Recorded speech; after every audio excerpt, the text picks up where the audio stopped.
The number one asset of a company is not its people. Jim Collins said, the author of Good to Great, said it's the right people. I believe the number one asset of a company is not its people and not even the right people.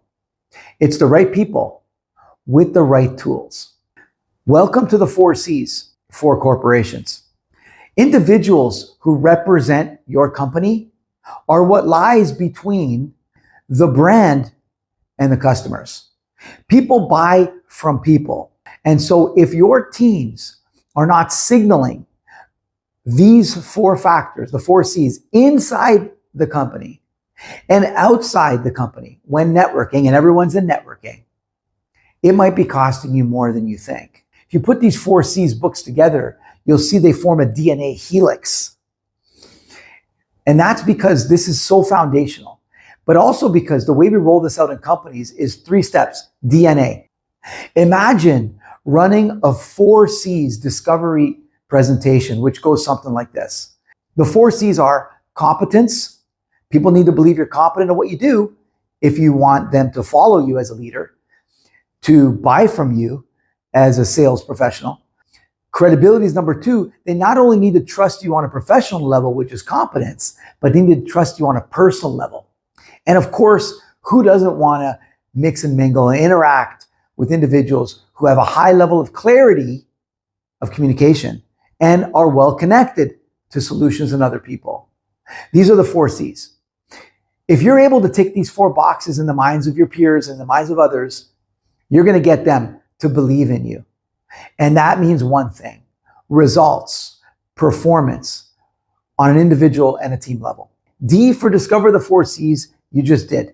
And for navigate the 4 C's, whereby we would run anonymous peer-to-peer assessments where you would assess each other as a group, as a department, as a team, and each individual would receive a scorecard.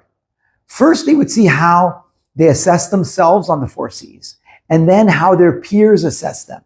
Because this way, they will uncover their deficiencies.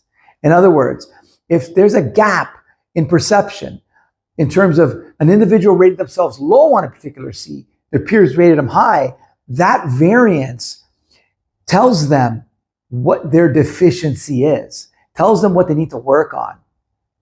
We also uncover the group score, the average amongst the group. So if the entire group is scored low on one of the C's, that's a group or collective level deficiency. And it tells you, for example, if credibility is low, all peers are rating each other low on credibility, we got trust issues in the group. They rate each other low on clarity, we have communications issues in the group. And so these deficiencies at the individual and group level tell you where your weaknesses are and tells you the caliber at both the individual and the collective level.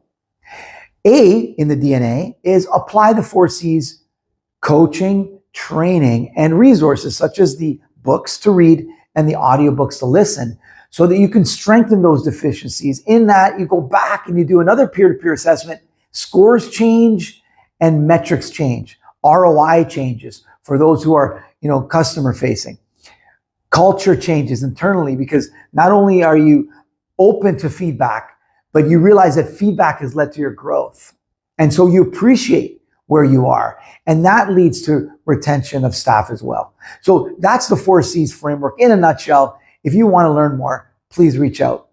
Remember, the only thing worse than not evolving as a professional and as a team is not knowing why. And the only thing better than evolving as a professional and as a team is knowing with precision why it's happening.